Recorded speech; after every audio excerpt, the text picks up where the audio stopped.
Welcome, ladies and gentlemen, to Monday Night Action on Freaky Fast Broadcasting. Tonight, we give you the coverage of the ISRC Lariat Productions Truck Series for race number 2 of a brand new season. Season 6 went off with a bang last week as the drivers got to tackle Daytona. Tonight, though, it's a different course. It's the Hot Lap Threads Retro Racer 160 at Auto Club. 2 miles in length. We're expecting pack racing like we did last week, but it's going to be a little bit more wider, more spacing, which means we could be seeing even bigger wrecks if the drivers aren't careful. We're excited to give you all the coverage here on Freaky Fast Broadcasting. Like I said, my name is Sam Dyer. Joining me up the booth is going to be Zach Hall. And Zach, a race after last week, Ollie Fonseca getting his first win this season, but tonight, it certainly is wide open. I think there's a lot of drivers we could circle that got a chance to win tonight. Oh, it is wide open, my friend. I cannot wait to get the green flag dropped here in a little bit later on, just to see that kind of pecking order, such to say, to see who has what going into the season, because we know the faces to watch out for. We have new faces that could possibly be added into those faces to watch out for, and I just really love when you get to that second race of the season after that opening race at the plate track. Everything goes wild there. But tonight is where the real racing begins, and we get to see who might be able to be that driver that might be the favorite when we come down to that final race of the season for that championship race.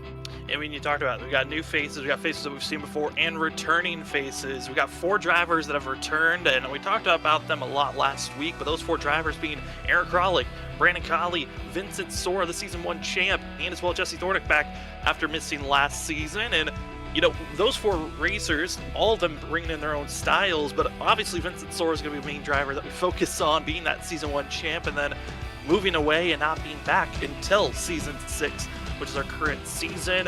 And then the new faces, 12 rookies are ready for racing action here tonight, but there will be some missing drivers here this evening. Daytona 500 got delayed to today, where congratulations to William Byron on winning the Daytona 500. But Zach, I know there's some drivers we're not able to race tonight because they are in Florida currently.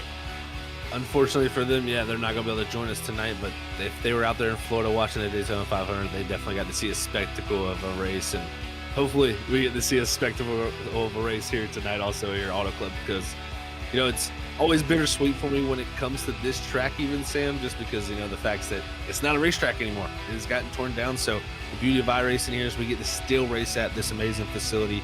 And I think this truck series, with the way the package is, we're not going to see a lot of separation out there. It's going to be a lot of pack racing. It's going to be a lot on the line and a lot of side-by-side heavy action throughout the rest of these 80 laps.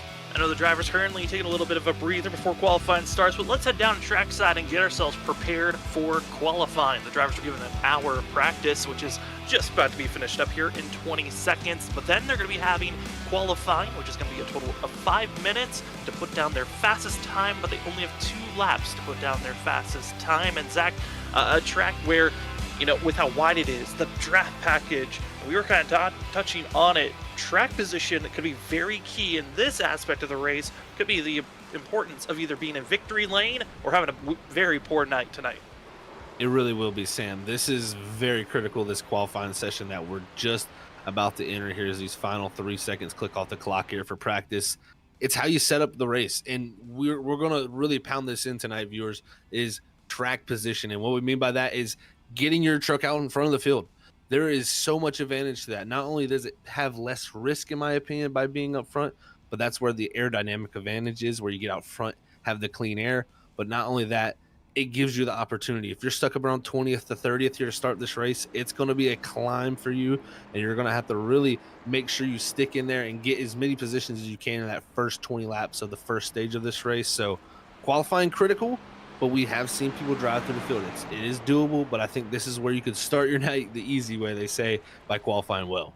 We have some drivers that previously done well at this course the last 2 seasons, as Auto Club has only been ran actually 2 times in the last 5 seasons. That was Season 4 and last season for Season 5. In Season 4, Noah Steele found himself getting into victory lane, but last season it was the 2 of Danny Cochran who took the pole, as we do not have last season's winner of Trenton Jump no longer racing with us. The Armadillo crew went somewhere else to race, but tonight, giving a complete opening. I think a lot of drivers are excited on where they could place themselves, and one to watch out for could be this 38 of Christopher Norris starting lap number 1. Christopher Norris, a very quick driver, and was in the top 5 after practice just got finished. That he was in that fast 5 there from that practice session, but these times are going to be more critical and I think more telling because no draft involved, nothing like that. Let's see who has the outright speed, the same track conditions, as he's going to come to set up a second lap here. As you see, he's going to go up high here, Sam, build the speed up to try to have the most momentum coming to this white flag for this lap, because it seems like the second lap is where the speed is coming from. And also interesting to see the outside lane being utilized, the inside lane as well. Drivers searching for where that true speed is at for the 38 machine. Going to be staying high, aiming towards that white line, trying to hit the white line right at the apex of the corner, then sweep it back out to the wall. A clean turns 1 and 2 for Christopher Norris, but after the first laps being placed in, it's Richard Holland, who's going to be the top driver in the 31. Dakota Moniz is going to be second. And really, like you said, Zach, second lap, going to be the fast one to watch out for. Christopher Norris going to be some of the top first drivers to cross the line. So the 38 looks clean on the exit of turn 4, trying to duck down to the apron. That's fair game. That's cutting the distance. And across the line, Christopher Norris has to figure out if he can beat the 24 of Ollie Fonseca. Will come up short. It's Ollie Fonseca, our winner from last week, that has the top of the board for now. Vincent Soar going to jump up the second, so watch out for season 1 champion is now last season champion. John Forbes jumps up the first. Did I say that? Aaron Kralik. So what a time from him. It's all changing right now as times continue to click through. It looks like GT Irzari going to be coming around for his next lap. Nick Crawford goes to the top of the board. Now Danny Cochran second. So it is a ever-changing board here, Sam, as the times keep coming through. It is flowing quickly, and the driver that won this race back in Season 4, Noah Steele, hoping to take the top of the board. Going to be lap number 1 starting for Noah Steele here, as other drivers going to see that fluctuation. Who's going to move to the top of the board? There's a handful of drivers still out trying to qualify with 1 minute and 40 seconds left in time. Cody Reed going to be short, but it's Nick Crawford, the season 4 champion, going to be top of the board currently for the 74. Quick time for himself. Noah Steele hoping to get top of the board if he can, but a few drivers still to watch out for, as Curtis Preston going to be moving up to 10th. 9th goes to Malik Kuntz, but a few other drivers hoping to find that true speed. It's going to be this 8 machine, and also watch out for the 9 of Justin Campbell. Quick is expected from the 9 machine. Slowest first lap of anyone, and hoping to find the speed after that second lap. It's placed, and Noah Steele, surprisingly, going to be only up to 30th, but has 1 minute left to get that second lap in. And it looks like Campbell got the 6th position on his lap around, so good jump up for the 9 there for him on that final lap. But I gotta tell you, Sam, looking at the lap time, a 40-26 here from Nick Crawford. Danny Cochran's at a 40-31. That's a close margin. But if you look from second all the way, in my opinion, down to about the 11th position of Curtis Preston back at a 40-37, that's about almost the same gap that we're seeing from first to second. So Nick Crawford, perfect lap from him there. Sizable margin over the rest of the field. Very sizable for himself, as Noah Steele going to be 11th on the board. Last driver to put down a time, Tyler Horn. First lap wasn't as quick as he was hoping to be, as across the line for the 26. Going to be starting in the back half of the field. I was hoping for some better speeds to 26, but for Tyler Horn, I think tonight can be more of a let's aim for a top 20, maybe a top 15 with the speed he's got here tonight. Joshua Freed deciding not to qualify, and with that, qualifying is done. Nick Crawford will take the pole award here tonight. Pole qualifying grid sponsor going to be that of Hot Lap Threads, who just hopped on board last week. Thank you so much, Hot Lap Threads, who also is the race sponsor here tonight. But as the drivers will have a 5-minute warm-up time to cool down, get themselves set up for this race. I know, Zach, drivers talked about it last week between themselves, saying this warm-up time very useful for everyone to just get that deep breath, get done with qualifying before they get out there on track. I really like it, Sam. You know, we do it at Wednesday nights there at WSSR, something we kind of started. And as a driver myself over there, I do feel that nice, calm breathing moment of like, okay, we qualified. Because a lot of times you qualify and then you jump straight into the grid, your adrenaline is still just like through the roof, because those qualifying laps, you put a lot more on the edge, folks. It's everything on the line. You're willing to risk it pretty much and wreck at those moments. And if you take that straight into the race, sometimes that can carry over and cause some bad things. So definitely want to watch out for that as we can see our race analysis for tonight, Sam. And see that stage yellow there at lap 20. That's going to be a wild one because I think we're going to have pretty much a sprint race for that. We certainly are. Again, today's race is going to be 80 laps in total. Stage break at the end of lap 20, or if there's a caution between the laps of 15 to 20, if there's caution in between those zones, that also will count as our stage yellow, where top 10 drivers get bonus points. Pit window, I think, Zach, you might have that number more clear than I do, but right now we are still waiting for 100% confirmation on that pit window. But tonight's race, drivers are 100% ready for what is going to be put down. I think those first 20 laps are going to be the most intense of the race until we get to the final 20.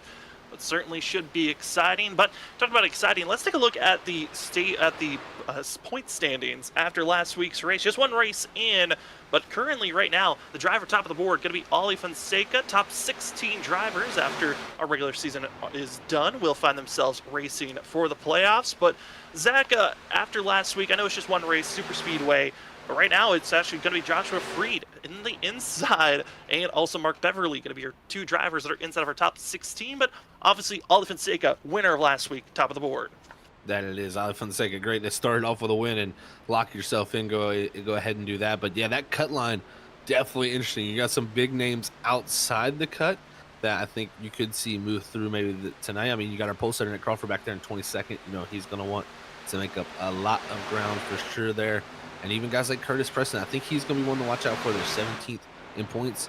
I think that's a guy I think I kind of have circled as a rookie to have more of an eye and focused on. And also, you know, we've seen some of the rookies who had great weeks last week, like Justin Malarkey had a breakthrough finish. Matthew Greathouse had a really good run. And I think some other rookies are going to look tonight for their breakout run, as so to say. They're going to be hoping for it as we move from the point standings and take a look at what the schedule is like. These drivers certainly have a tough schedule ahead of them as 11 race regular season the drivers are going to be dealing with. Last week, Cody Reed with the pole award, Ollie Fonseca with the win, but you have tonight at Auto Club. Next week, the drivers get ready for Watkins Glen, then Richmond, Phoenix, before we find ourselves at the Milwaukee Mile. These first 6 races, Zach, very tough, but the next 5, so different from what usually you would see in other leagues, where it's kind of set the tone. We'll race at some easier mile-and-a-half tracks before we get to the meat and potatoes of a season. It's going to be a bumpy ride. I think once we get past Watkins Glen for sure.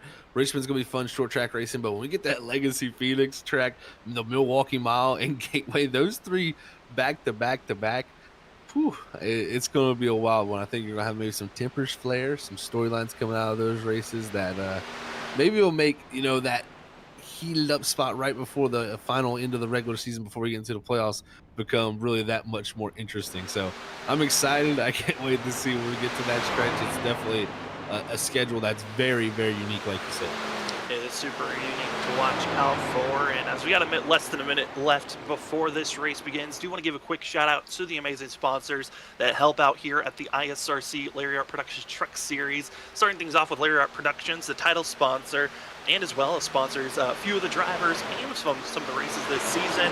Lariat Productions is a comedy and variety YouTube channel who also puts out great skits and entertainment for you on Instagram and on YouTube. Go check out Lariat Productions today if you want some good laughs and great reviews on their YouTube channel. And as well, our qualifying sponsor and sponsor for today's race, Hot Lap Threads, racing lifestyle tees, hoodies, hats, and more. Hot Lap Threads offers racing lifestyle apparel, perfect for race day, fueling your passion for racing with apparel. And look just as slick as the cars do out on track. Check out the Retro Racer Collection, a colorful mashup of synth waves in modern style, brought to you by some of the best racing apparel. Check out hotlapthreads.com to get your apparel today. And Morecast, your stage break sponsor. We'll talk about Morecast more when we get to the end of lap 20. Well, practice is over, qualifying's over, warm-up is done, 80 laps are in front of us as the drivers start to grid up. It's time for us to take a look at where the drivers are starting out today for our Hot Lap Threads gridding positions. Tonight, the pole award will go to Nick Crawford in the 74 machine. Danny Cochran going to be starting in second for the 2. Aaron Kralik, who's one of those drivers, back after taking a few seasons off, going to be in 3rd. John Forbes, last season's champion, in 4th. Ollie Fonseca, last week's winner at Daytona, going to be starting in 5th. With Justin Campbell 6th, 7th goes to Vincent Sora.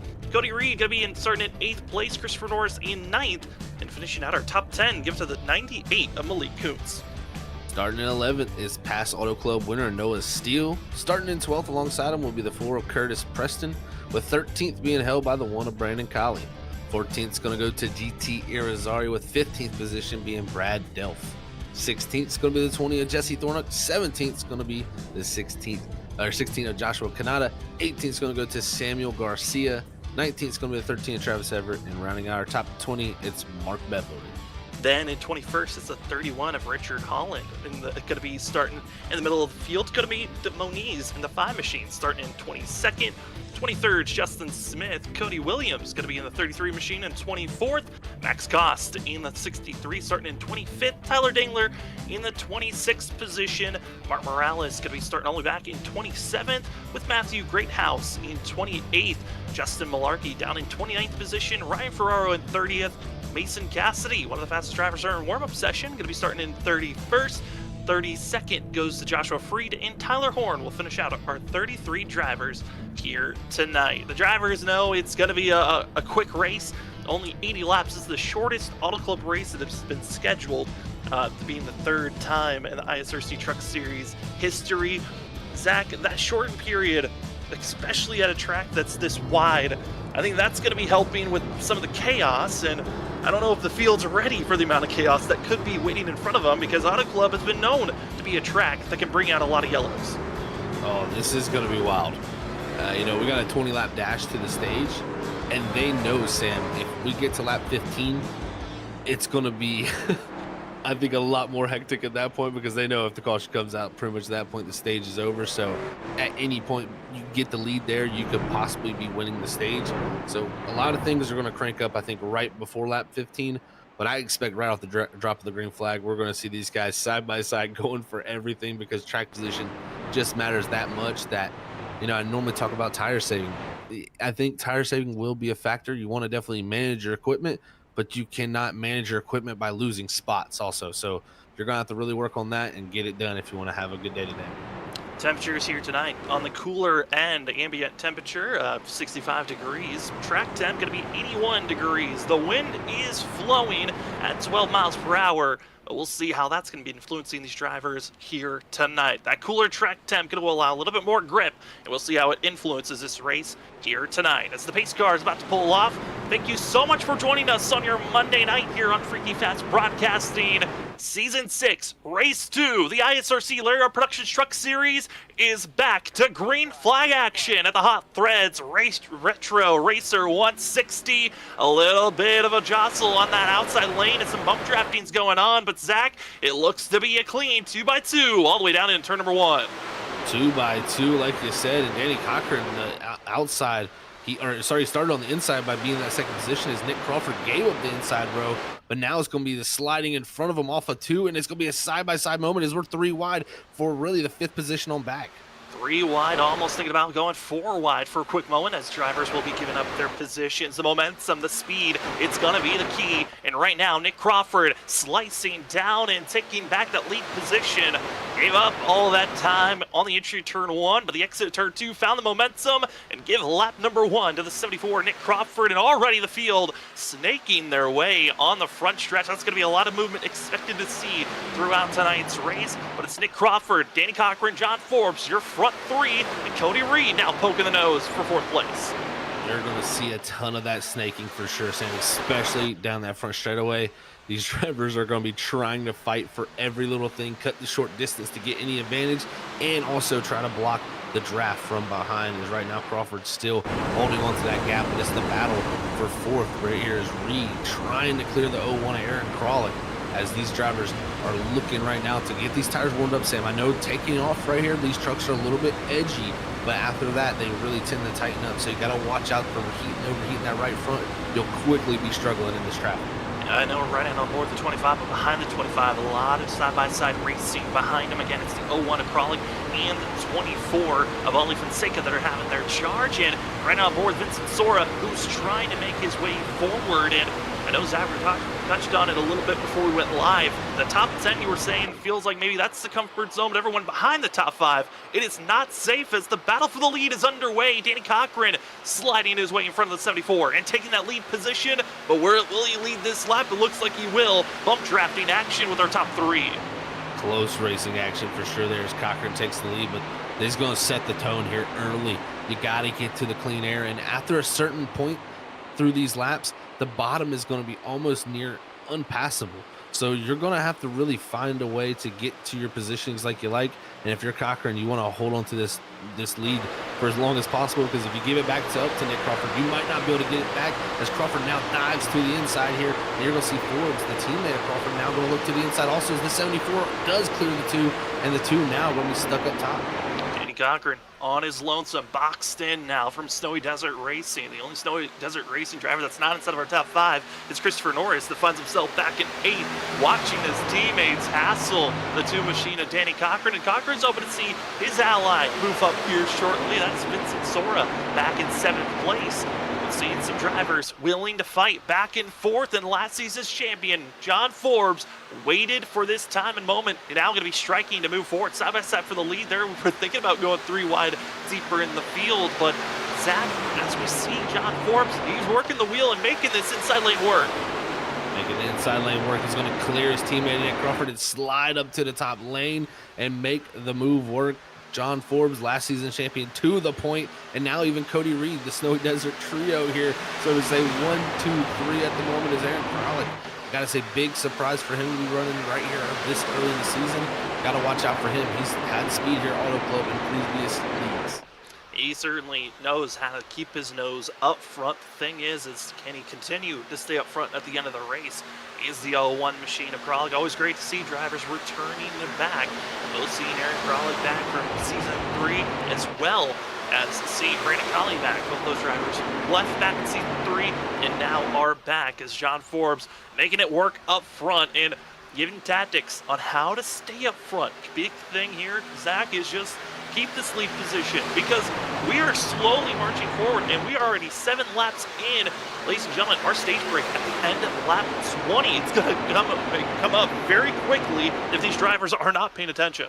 That it will, Sam. It will come up very quickly. And again, if we get to lap 15, we get a caution, the stage is over. So you got to get points when you can. As that battle back there heating up, is now Kralik going to look to the inside of Crawford, but it's back there where Cochran falling back into the clutches back here in this 2 machine.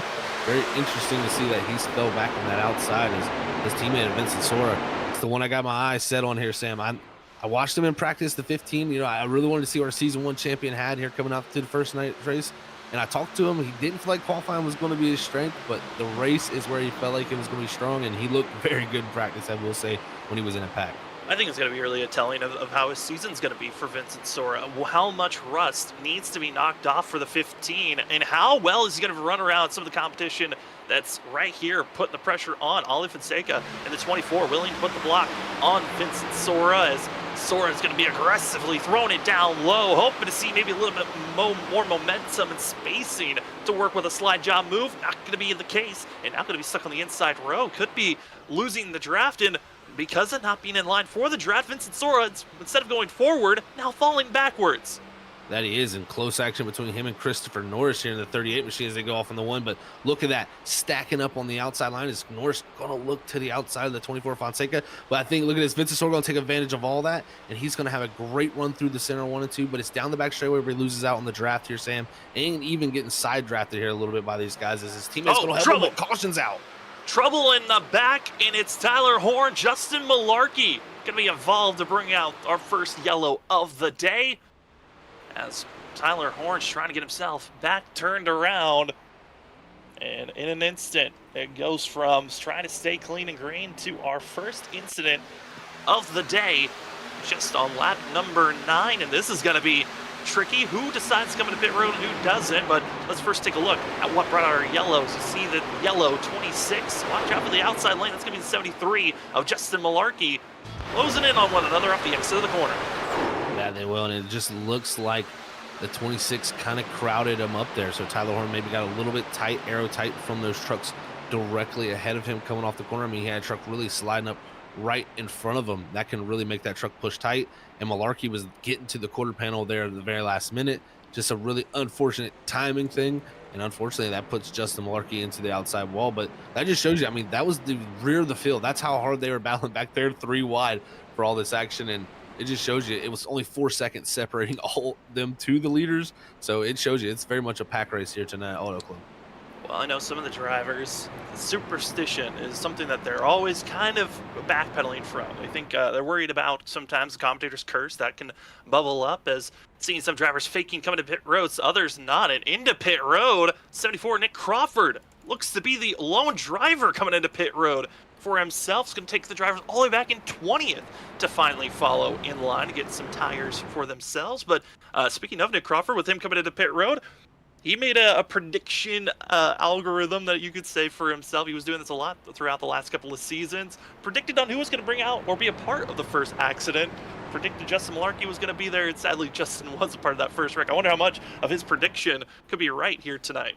Oh no, this could be very interesting. Sometimes those things play out like that, and I know Nick likes to do his little thing that generates all these possibilities. So it's definitely fun to see when things play out, but it's not fun when you're on the other end of it, like Malarkey was there. So unfortunately, he had to draw the short end of the stick here, got put in the wall. So tough for him there. Is sure he'll be able to rebound. It didn't seem like the damage was too bad from either of those trucks that were involved in that, Sam. So that's good to see. But strategy definitely interesting from the 74 Nick Crawford. I was kind of not scratching my head here, but at the same time, like that's a tough call because we're not far away from the end of the stage here very soon.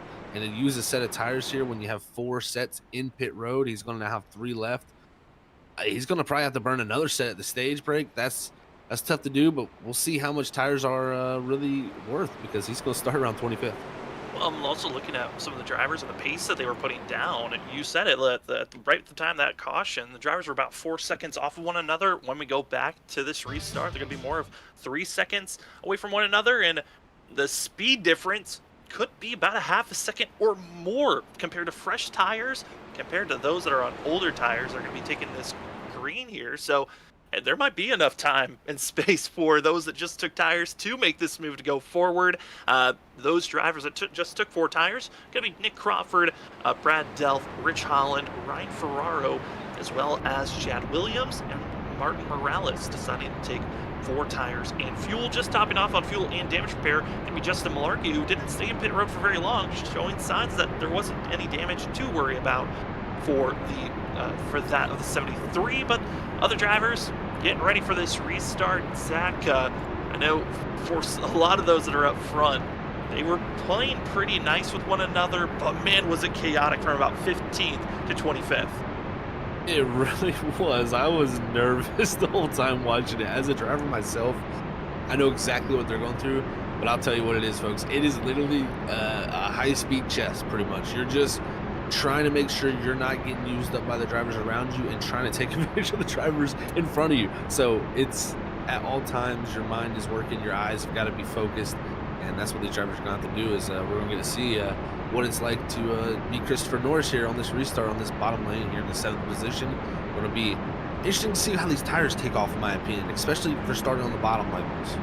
Starting on the bottom, going to be Cody Reed, Aaron Kralik, Vincent Soar, Christopher Norris, your front 4 drivers. Norris really can't see the other drivers that are ahead of Vincent Soar right now, but let's take a ride along with the 38 machine as we are in the restart zone and back to Green Flag Racing for the Hot Lap Threads Retro Racer 160. The rest of the field got a pretty decent launch, but now you get back on the back bumper, and Zach, this is when the intensity builds up. Where do you go entering turn number 1? It ramps up a ton because right here there's options. Such a wide racetrack, but you're going to see they're going to go straight to the bottom here, try to short his way around as he's got a good run. Vincent Soar's going to look to the inside of Kralik, but it looks like maybe Norris going to think to push him, but he's going to jump up to the top side, seeing that opening, knowing how good the outside is. doesn't want to give up too many more positions. Also, that outside lane was ripping the top, and now Norris going to be been willing to take the top position, moving forward as they're going to be side by side also for the lead. That's one lap around with Christopher Norris, but battling for the lead, it's the teammates of Cody Reed, John Forbes. Snowy Desert Racing continues to put the battle on. Behind them, it's teammates as well, Danny Cochran and Vincent Sora, going to be row number 2.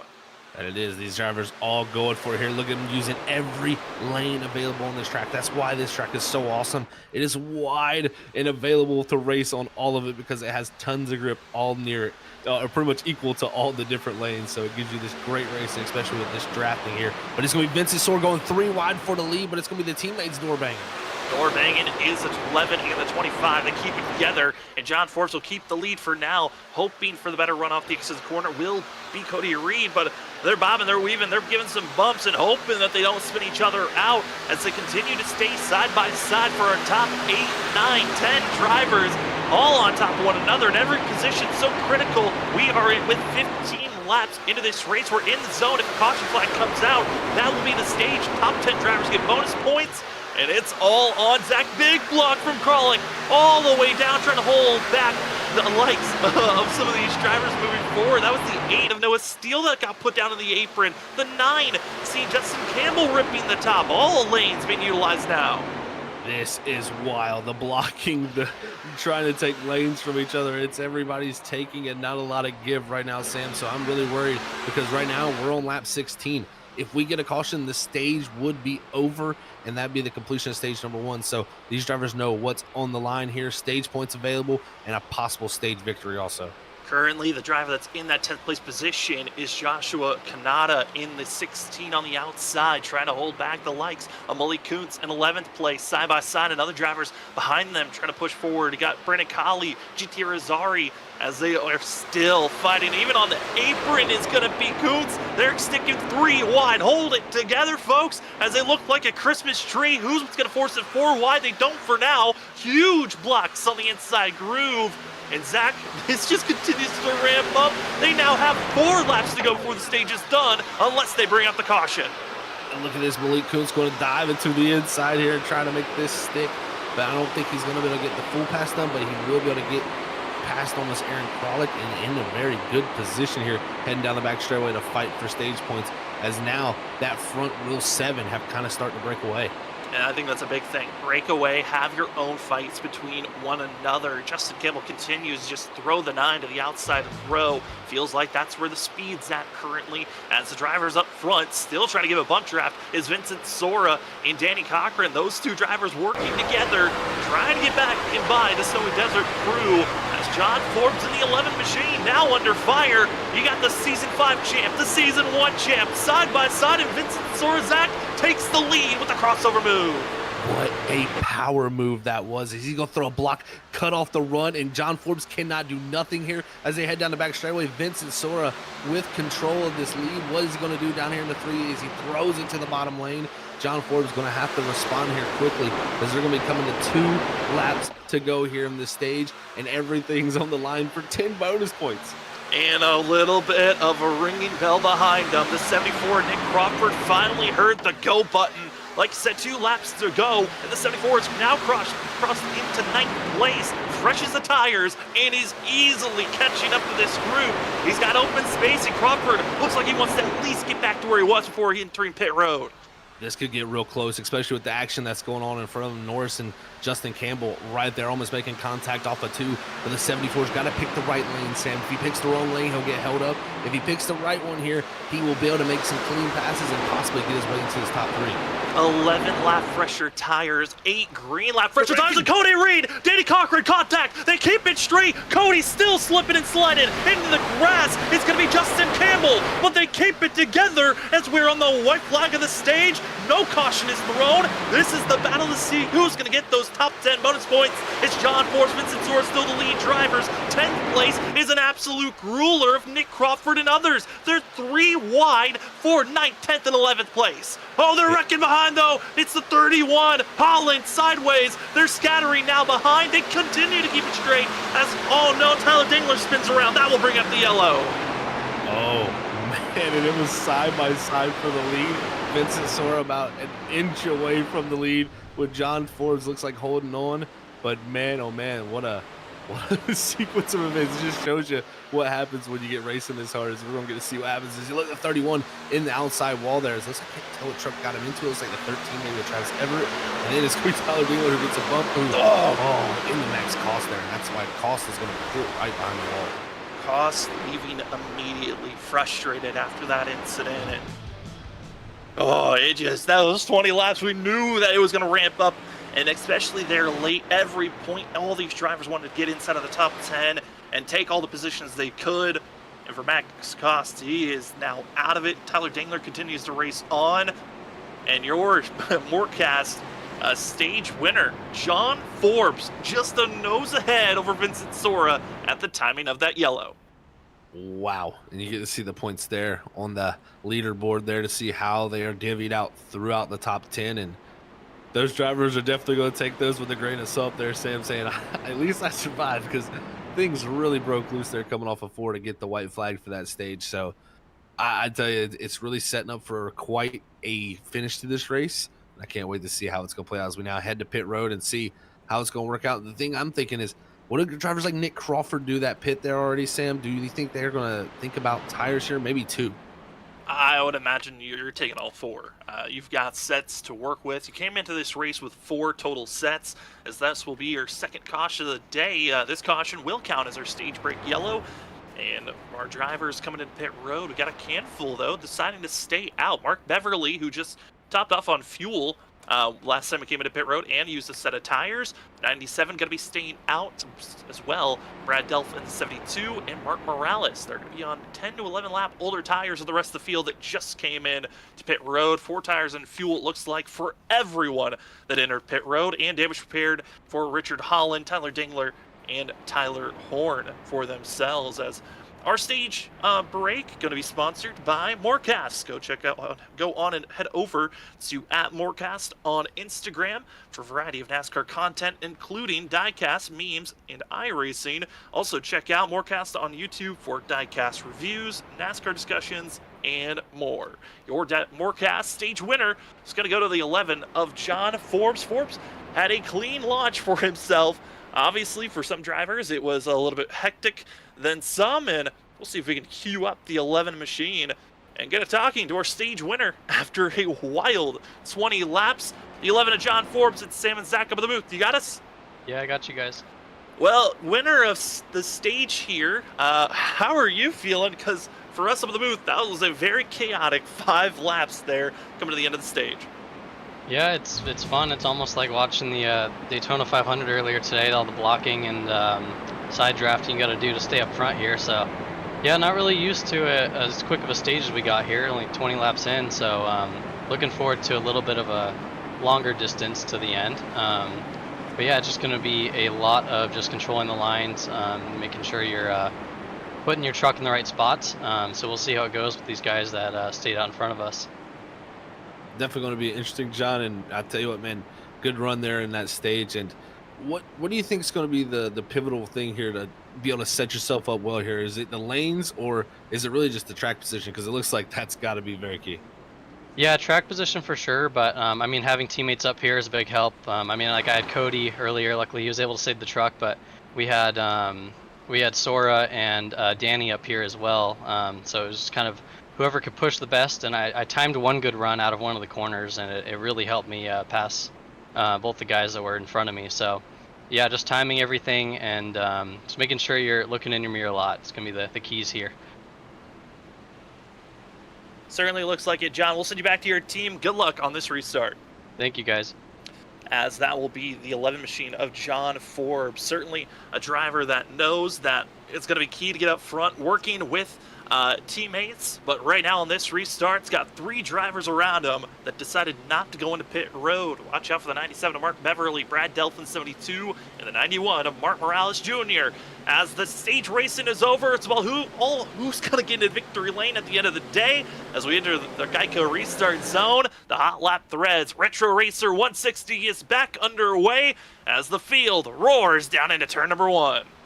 Great start for leader Mark Beverly. Let's see how his tires are going to fire off here with Martin Morales up front too. Also, Brad Delphis now. He'll slide up the racetrack. Is this going to be John Forbes, the stage winner, trying to fight his way forward? We might even see four wide. Vincent Sora thought about it there, but they're wrecking farther back. Curtis Oh, boy. leaving it.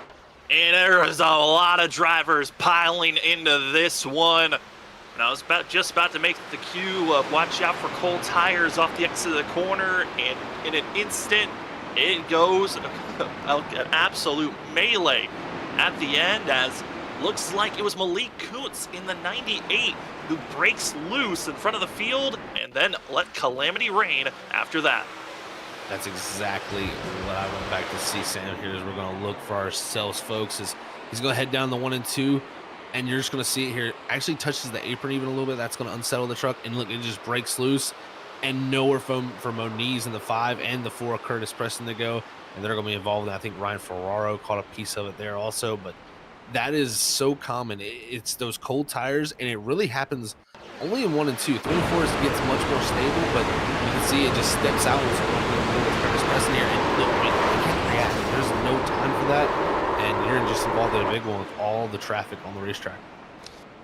As the field tries their best to avoid the carnage, a lot of drivers heavily involved, and it's going to be 3 with required damage. It's going to be Malik Kuntz, Dakota Moniz, and Ryan Ferraro, all forced to come into pit road to get required damage done. As the drivers have 2 options when it comes to damage. They're given either optional damage that you can come in. It's not you're not forced to come into pit road, and then there's required damage where you are forced to come into pit road, where that timing of required damage can be anywhere from about 15 seconds to around 45 minutes. So all these drivers hoping that they get the shorter duration of time, but I think for Dakota Moniz, it might be the longest for the 5. Very heavy damage, as the other drivers of Malik Kuntz as well as Dakota Moniz are done with the required damage repairs, and now just getting a little bit of optional done. And this is going to be another cold tire restart here, Sam. So these drivers got to keep that in mind, that these tires are going to be a little bit cold once again, even just from that little bit longer period now we've been under this caution. And it's going to make it a little tough. But, you know, we were talking about the pit window earlier and about how far we could go in fuel. We didn't really have the numbers on that. I did find the numbers for all of that. And it is looking to me around 35 to 37 laps is what we can do on fuel here tonight. So in my opinion, with the way the stage put out there at lap 20, you know, with 60 to go in the race, I think it's pretty cut and dry that we're probably going to see a lot of pit stops around that 30 to go mark if we go green here. It's probably going to be kind of the marker where they want to hit, maybe a little bit to 25. You could probably stretch it to, but definitely in that area of 30 to go to 25 to go, I think, when we may see a final pit stop if we can keep this race green. And it'll be definitely wild if we get that green flag stop, because that's going to shake things up, and that will cause separation. It certainly will. I know a few drivers decided to come into pit road, get service done. One driver, though, the part of our 3 that did not come into pit road during our stage break, Martin Morales, continues to stay out. And I'm curious, Zach, if maybe it is that thought of, well, I made my pit stop in the middle of the stage around that lap 10 marker. I know I have to get to that window of 30 to go. Can make it if with all these caution flags that have come out. Why not just stay out, take the track position, and try to avoid the carnage if you can, instead of going deeper in the field, and then come into pit road when it's mostly needed around that lap 50 marker. I think that's a pretty good strategy. It's definitely a great way to gain track position, in my opinion. And in this style of racing, we've seen it. I mean, for that first yellow we had, or first real incident we had farther back in the field, it was about 4 seconds. I mean, they were running for 30 seconds. They were 4 seconds back, you know, 10 laps to a run. You usually don't see that type of gap at non-super speedway tracks. So it shows you how close the racing is, how everybody has the speed if they can get put in the right position. So I think, you know, drivers like Martin Morales here who played the strategy, this could work out well for getting this track position as we get closer and closer to that window open up to make it to the end of this race. We're almost to lap 30 for these drivers. Up front, it's going to be John Forbes, Martin Morales, your front 2. Vincent Sora, Ollie Fonseca, going to be your second row, with Christopher Norris, Noah Steele in row number 3. Some of your biggest movers currently is Martin Morales, taking the decision not to come into pit road. Other drivers that have made some big moves. Cody Williams in 12th is one of our bigger movers, up 13 spots. And Justin Malarkey caught up in our first wreck of the day, up 14 positions in 15. So a couple of drivers have been able to move forward, a couple of drivers have fallen back. But up front, Watch out for the 91 of Mark Morales and cold tires for the rest of the field. Who's going to be able to survive on this restart as we enter the restart zone? Hot lap threads. Retro Racer 160 is back underway as the field roars back into turn number 1. Forbes with a rocket of a launch there from the outside, as now it's going to be Vincent Sword jumping 3 wide to the bottom of Martin Morales as he's going to make the clear pass down there. This is Ali Fonseca, the one up top, trying to go around the 91, is now Brandon Colley breaking into the scene. Look at the one machine up here now. Great scenes for him. Great scene by the one machine, going to be followed behind, and now think about making it 3 wide was the 8 of Noah Steele, winner of this race back in season 4. That was when Noah Steele gets his very first win here in the ISRC Truck Series, wanting to make some more magic here at Auto Club and punch his ticket into the playoffs, but seeing past drivers have success here tonight. You have the one of Brandon Colley, again, just cracking into our top 5. Vincent Sora at one moment was challenging for the lead inside of our top 5, and Zach, this is fun to see some retro cars that we haven't seen for a while running well here just in race number 2 of the season. It brings a smile to my face because you get to see the growth and just the retention of drivers who come back, and drivers battling as such as Ali Fonseca as he's going for the lead on John Forbes. You look at drivers like Christopher Norris who grown so much over time, now getting to battle the likes of Vincent Sora, Brandon Colley that, had the speed early in the first couple seasons, but now these other drivers have grown to the competition level that the older ones previously set. Top 2 drivers on track. The top 2 drivers that finished last week was Ali Fonseca that found himself in victory lane, but John Forbes wants to get into victory lane here tonight for the 11th, solidify himself after winning last season and trying to become one of the first championship winners that after the past season that they won a championship, get into victory lane. It's been a curse that it takes over a season to finally win after you get a championship. And the 11, hoping that championship curse is no longer there, but Vincent Sora risking it all for the 15 in front of the nose of the 1. That he is risking a lot for sure, as it's getting more risky as we go, as these drivers know what is at stake. Is this 2 by 2, 3 rows deep. Now Vincent Sora 3 wide for the lead on John Forbes and Ali Fonseca. Gets a bump from the 1. That's enough momentum for Vincent Sora to take the momentum, go for a slide job move on for the lead from 3rd to 1st. And Vincent Sora putting the block on John Forbes, saw the momentum, ducking it low to put the block on the 24. And Vincent Sora showing for his prowess of why he won the inaugural season here of the ISRC Truck Series and why he's one of the biggest threats as caution flag strikes, middle of the field trouble. Strikes for drivers in the wall. Looks to be Joshua Freed in the 39 and many of others involved as well. Looks like it all started, around Joshua Freed and Mason Cassidy. So that's 17 involved in that also. Drivers like the 39, Freed. It was a little bit of melee there as Vincent Sora up front took the lead as we were having a heck of a battle. These drivers back here also having such a tough battle. As you can see, it's all stacked up still as they head down the back straightaway. But this is going to be a classic thing of 2 drivers going for a similar spot on the track. It looks like Cassidy thinks he's going to be able to drive it in and clear that 39, but the 39 is there. It kind of turns across on his nose. Pretty much gets involved in incidents as others kind of pile with him. That was the 97 of Martin Beverly, that red detailed machine who just came into pit road and got tires, gave it the track position, and would have been exactly where Martin Morales would have been if Martin had decided to came into pit road, avoiding this type of carnage. But for Martin Beverly, not the case. So there's the contact, the spill, the slide, the hard contact by the 97, and then I believe it was contact by the 26 of Tyler Horn, who also got involved in that wreck after rear-ending into the 97 after the initial hit. Very big hits for sure here as that wreck kind of continued on for a little bit, but I think we'll get a view here what it looks like from Mark Beverly's one of the 97s. Like I said, he got those new tires, he gave up the track position, came back here for the new tires, and look right here, the smoke happens, and he's just going to run right into the back of Freed, and the smoke kind of cleared it, and then he's going to get hit from the rear end too, so just shows you that, the chain reaction right there just leading to a couple trucks heavily damaged. You see smoke, for some drivers it's immediately get on the brake, for others it's trust their fate and hope they get through the mess. And for those 2 drivers of Beverly and for Horn, it was not the case of surviving the aftershocks of that incident, bringing out another caution here tonight as we're on lap 33 of 80 as the field For some may think about entering pit road, others might decide to stay out, but for us here up the booth, we're going to take our first commercial break of the evening. Here's your top 5 as they run under our caution that just came out. It's Vincent Sora, Ollie Fonseca, John Force, Christopher Norris, and Brandon Colley going to be your top 5 as we have ourselves the Hot Lap Threads Retro Racer 160 here tonight. We will be back for more racing action after this quick commercial break.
Welcome back, ladies and gentlemen, and it's the duel of the past to the present. Vincent Sora, John Force battling side by side, and also seeing Ollie Fonseca and Brandon Colley battling for 4th and 3rd. It has been great racing action here tonight on Monday night. ISRC Truck Series Racing. The trucks have been fun here at Auto Club. We've had a couple of wrecks, but right now it's side-by-side racing. John Force, Vincent Sora giving us the best show we could ask for from our previous last season's champion and the Season 1 champ. As we are proud to give you all the action again here on Freaky Fast Broadcasting. My name is Sam Dyer. With me is Zach Hall. And Zach, we got some looming rivalries that are around one another, but it's Ollie Fonseca, last week's winner, working the top and having the nose ahead at the line. It is very much looming with rivalries. Just look at this Vincent Sora. He's always taking advantage of 3 wide moments, and he's going to duck it to the inside. I've seen that from the 15 all night long, aggressive and willing to make that move because he's made it work a few times. This time it's not going to work to the avail I think he wanted, but he's going to be able to slot in here and have the help of the one truck. But definitely, like you said, the past versus the present. I love to see this, Sam. This is really great. Now we even got our pole setter Nick Crawford back up here. Snow doesn't racing, really starting to group up once again. They certainly are starting to group up, and talk about rivalries from other leagues might be merging over here tonight. If you've been watching on Wednesday night for the WSSR Cup Series, Brandon Colley, Ollie Fonseca, and Cody Reed, those three drivers all had their own storylines of getting into one another. And those three drivers, they get close. We could see some incidents maybe bubble over, but Colley is having a fantastic showing. Second place right now, one of the biggest movers currently inside of our top 10, up 10 positions is the one other driver that's made some big moves, Mark Morales, that track position that he grabbed earlier on, still staying out there for himself. And those older tires are working for the 91 to stay inside of our top 10, but he's fallen into the clutches of the danger zone. But up front, they continue to stay side by side. Still a net gain for sure from that 91, Sam, but yeah, he's definitely falling in that danger zone to say, because it's getting wild up here. Thought for a moment, Brandon Colley felt about 3 wide, so he's going to duck back in behind the 15, but it's been very close. Entry multiple times when we see these guys side by side. It becomes one of those things of who is going to turn in first. And sometimes if you're the driver on the outside and you turn in and that driver on the inside is not turning in, that causes your lines to run together, and that can cause big issues. So you got to kind of have that feel for each other and know when a driver turns in and when another driver doesn't. So it gets very, very tough, and we've had some close moments for sure. But look at this, Nick Crawford with a rebound for himself. Has one less set of tires than these guys, but I will say he's rebounded well from losing some of that track position. Yeah, I mean, he might have used one set, but the rest of the field, they've only used one set, while the 74 is used two. Still has two pit road to work with as we've just crossed over to halfway. I think for Nick Crawford, not the worst decision in the world, but they were just 4 wide. Back there battling for 7th, back to 11th. And oh no, drivers collected, spun. Eric Kralik and others drivers scattering to the inside, and they continue to pile in.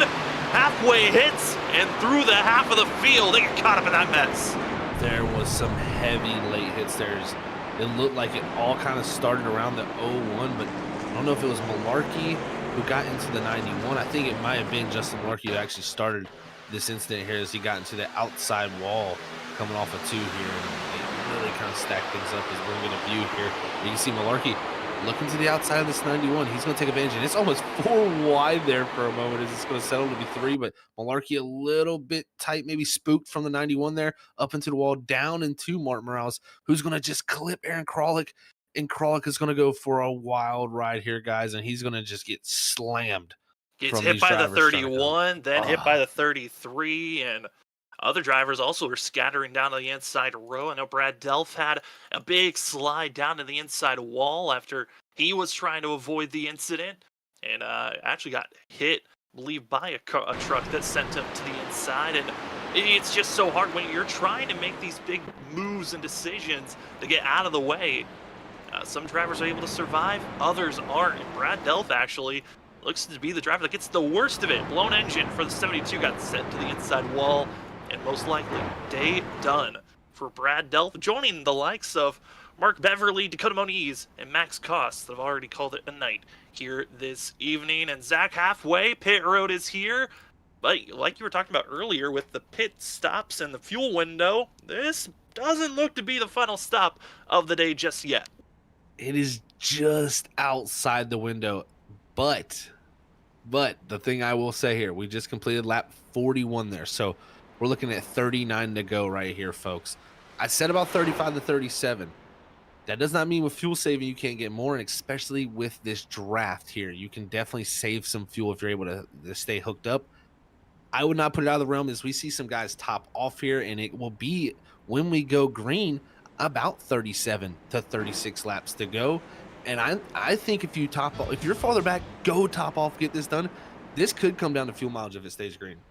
Interesting calls by Travis Everett, GT Rosari. They pitted earlier, and so they've got slightly older tires, but not crazy old tires, so they decided to just top off on fuel, and track position was gained by the 13 and the 14. They're going to be the first 2 out of pit road, while the rest of the field behind them all taking 4 tires and fuel.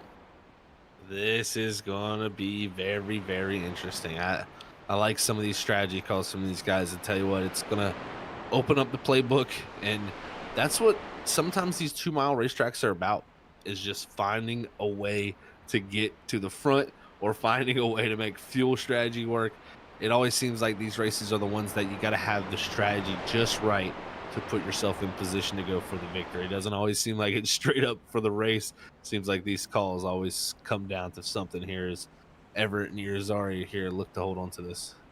Well, again, we like to always say thank you to those that are watching with us. I know the chat's been having some fun comments here tonight, but I already see a couple of people rooting on certain drivers. Who are you rooting for? Who are you hoping finds themselves in the victory lane? We got ourselves a couple of Ali Fonseca fans. We also have some Nick Crawford fans. Justin Malarkey's out there hoping for the best, as well as we have a fan hoping to see Joshua Kanata get up front. And a couple of those drivers have been able to gain some great positions moving forward. Justin Malarkey finding himself now inside of their top 11. Yes, involved in that wreck, and that outside wall has been spooking drivers a lot on the back stretch. But Zach, other big movers, like we just said, topping off on fuel, taking the track position of GT Irizarry and Travis Everett, but other drivers that are still mired further back, hoping to get up front. Curious on if we're going to see Josh Kanata get some of that track position back for the 16, or are they stuck further back behind? Also, another driver to watch out for, Tyler Dangler, caught up in our earlier incident. The 19 is up to 16th currently. That it is, and I just looked at the drivers who all topped off here with the one to go here on this caution. Looks like that was Martin Morales, Justin Campbell, Joshua Kanata. So see, how much that topping off phase will work for them, because if they can make it on fuel, Sam, this gets very interesting. It certainly does, and now officially out of the race is going to be Brad Delph in the 72, leaving us with a total of 29 drivers out on track, 28 on the lead lap, and it's two drivers that just topped off on fuel on this stop, slightly older tires. But here we go. Travis Everett, GT Irizarry into the restart zone. The Hot Lap Threads Retro Racer 160 is back underway. John Forbes, second car on the inside, trying to push the nose forward as the 13 and the 14 right back to what they were doing last week. Bump drafted down into turn number 1. Yeah, they are bump drafted, and Forbes going to take a quick dive to the bottom and look to get that the control of the lead. Is farther back, Vincent Sora beating and banging, because it looks like he made contact with Ali Fonseca there to just kind of get right there in the middle to make sure he could follow the 74 through. It looks like some racing going on back here. 3-wide action. 3-wide action. This is battling for 12th and behind, battling for 13. Matthew Greathouse, one of the bigger movers, up 16 positions from where they qualified back in 28th. Greathouse has got a great window in his mirror of seed. Danny Cochran, Justin Smith, Jesse Thornock finally get their squabbles settled. They're just going too wide behind the 51, but see some drivers are trying to mount their way forward. Also, battling for 16th, have talked about the now 17th. It's the 50 machine of Samuel Gonzalez, who's trying to find their way to go forward. Currently, has been staying where they qualified, in the middle of the pack. Yeah, been about right there the whole time with Samuel Garcia right here in this 50 machine. Fighting the 9 of Campbell, who was one of the drivers who topped off. So watch out for that 9 if we do go green here. He could be the ones looking to make fuel last here all the way to the checkered flag. And we'll just have to see how if we can stay green, because some of the action I would watch throughout the field, it's going to be a tough situation to stay green. The moves are very dire, and right now going for the lead, Ali Fonseca and John Forbes are almost beating and banging. They're beating and banging and taking every position possible as battling for third place. Christopher Norris trying to poke the nose and stay ahead of Travis Everett as the 1. Brandon Colley giving the bump on the back stretch. That's a clean place to give a bump to a driver, and now allowing Christopher Norris to keep that truck ahead of Everett, aiming to stick in front and stay with the teammate of the 11 of John Forbes, as Forbes setting up. Where does Ali Fonseca place himself? So the 11 can go on the attack. Here we go down the front straight where they're snaking, trying to get any little bit of draft or break the draft from the car behind. And you can see Nick Crawford here. He had a really big moment there, Sam. We didn't get to see it, but he had a moment where he got loose, and it really checked him and Vincent Sora up there. Lost a few spots as they were directly behind John Forbes, trying to get through that traffic of the cars that the trucks that stayed out, and both loose on those cold tires, slid them back farther. Now they're going to have to make some track position up, as once again Forbes and Ali Fonseca just continuing the crossover and really change over the lead as we've seen all night. Yeah, those two have been the top 2 contenders. Watch out for, I think, whoever's going to be the 3rd or 4th driver to try to contend. They might be the biggest drivers to watch out for if we see contact between our top 2 currently. Those drivers talk about that we're falling backwards. GT Irizarry is falling back to 9th. Travis Everett has just been passed by Vincent Sora, falling back to 6th, as in the wall. It's going to be the 1 of Brandon Colley. The 1 machine just got a little bit too high. the lack of awareness maybe got put up there by Christopher Norris. Yeah, what I looked at right there, I went back actually just to see what had happened, and it seemed like the 38 was drifting up, following kind of where the 11's path was, the one coming down. And again, those situations where you turn your different turn-in points and the one and then come together, and it puts the one in the outside wall, and from there, we'll see how it shakes out now as he's racing side-by-side with Nick Crawford. Is not too hard of contact for Brandon Colley. It shouldn't be too big of a deal other than the track position. Track position could be key, losing over 4 positions and just one race. Well, the teammates up front, not only for the lead, John Forbes working with Christopher Norris. They are battling for this lead position. All I can think of no teamwork or help currently, and it's just keeping the 11 and the 38 on the inside row as Norris trying to woo his teammate forward. Not able to do so as John Forbes continues to stay side by side with Ollie Fonseca. Other drivers, I'm seeing it more, Zach, that backstretch, puffs of smokes. Drivers are getting into that outside wall on the backstretch. I think we might see a similar incident that brought out our last caution if drivers continue to get as willing to just throw their cars side to side on the backstretch. That they are, and right here, this battling's going on very, very wild, and you see Christopher Norris go slide up in front of Fonseca as he's going to hold on the second behind his teammate now as Fonseca has the run off the corner. But at any moment, we could see that, like you said, into that outside wall, and we could get another incident like we had on our previous yellow. So we're going to have to be watching out for that because these drivers up front, they don't feel like we're going to go green very much because they're saving no fuel. They're going to have to pit if we do stay green, and this is where it's going to get very wild of who has been saving the fuel and who hasn't. In line, working together up front. As the majority of the field has been staying pretty single file. You're seeing our leaders now in side by side. Other drivers that are getting mixy between one another, battling between 9th back to this battle to 13. It has been very close between seeing Malik Kuntz, Danny Cochran, GT Rosari, and a couple of other drivers. But it's Danny Cochran, I think, biggest surprise here, Zach, stuck in the middle, nowhere really to go. As we're seeing also Jesse Thornock in the group here, and driver to watch out is Justin Campbell on the charge. Other drivers for sure on the charge for sure is that 9, and he's got that extra fuel so he can have a little bit more in the tank, so to say here, but race harder if it does come down to a fuel race here with some of these drivers who are laying back, because some of these drivers we've seen have really good speed or fall back, such as Danny Cochran. So I'm thinking that too might be deploying a little bit of a strategy here to save some fuel. I just feel like that with the speed he's shown throughout tonight, it's just weird to see him drop back, and others, including him, have similarly dropped off the pace a little bit. So we'll see if the fuel does become a factor, but right now this 9, he's definitely not focusing on that. He's just trying to get any little bit of track position. And you see this track, how wide it is. You got plenty of options to go past. You see Justin Campbell trying to push forward, gain these positions. Other drivers are in similar situation as Justin Campbell that topped off right before we went green. That is going to be Joshua Kanata as well as Mark Morales. Those two drivers are kind of sitting behind the 9, staying in touch just in case they need to hit that go button, but also a little bit of salvage mode as Justin Campbell trying to move forward, but safely move forward. It's kind of hard to say where the safest place to be when you're seeing drivers willing to go 2-3 wide through the corners. The biggest thing for him, in my opinion, is just you want to go forward at least so you can put some gap behind the drivers that on the same strategy if you think you can make it on fuel. And if anything, get right up in this pack here so you get the most draft available, and it really will help save that fuel mileage while also going fast. So, in my opinion, it doesn't look to be saving fuel with how much speed he's carrying and how far he's driving into the corner, because that's where you would definitely save fuel. I don't think nobody's going to be able to clutch here tonight with just how much throttle time there is. You're going to most likely just have to lift and post more than anything. So, fuel saving maybe not in his mind right now, but definitely trying to get track position as everybody has started to spread out a little bit, and that's what makes me think some drivers are on different, ideals here when it comes to that. Yeah, they certainly are, but again, this is the hornet's nest. If we're going to see an accident, most likely it's going to happen here because we've been seeing that squeezing motion of drivers off the exit of the corner between the likes of Joshua Free, Justin Campbell, and Greenhouse that were just trying to figure out a safe position to exit the corner without getting into one another. Also, off for the lead, Vincent Sora has finally entered the picture and in an instant takes that lead position back and gets in front of Ollie Fonseca. I tell you what, he was 7th after the first couple laps of this restart, and I was like, we'll see how the 15 can get back up into the mix. This is going to be tough for him because likes of Fonseca and Forbes have just been so quick all night.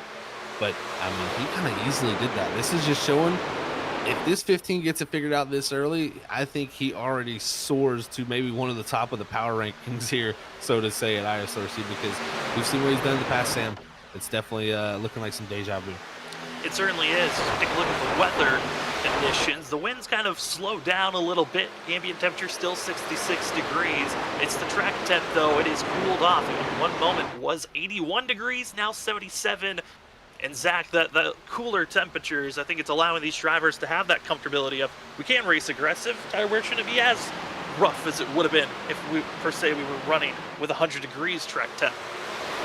Exactly. The cooler temperatures are definitely adding to the grip, adding to the factor of not only the grip, but being able to save the tires. They definitely last a lot better when the tires are this cool. As right now the squeeze is going on. Ali Fonseca wanted to cover off the one.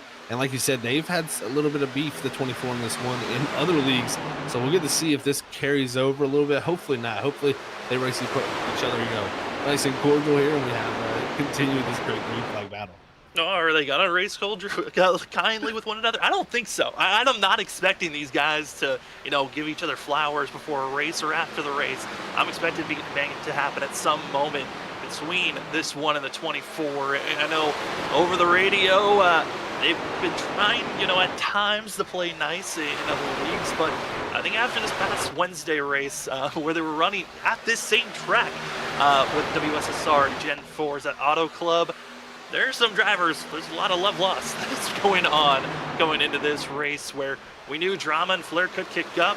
Maybe it's not going to be this race, but we got some short tracks we talked about earlier on in the broadcast that maybe we might see some of those tempers flare up.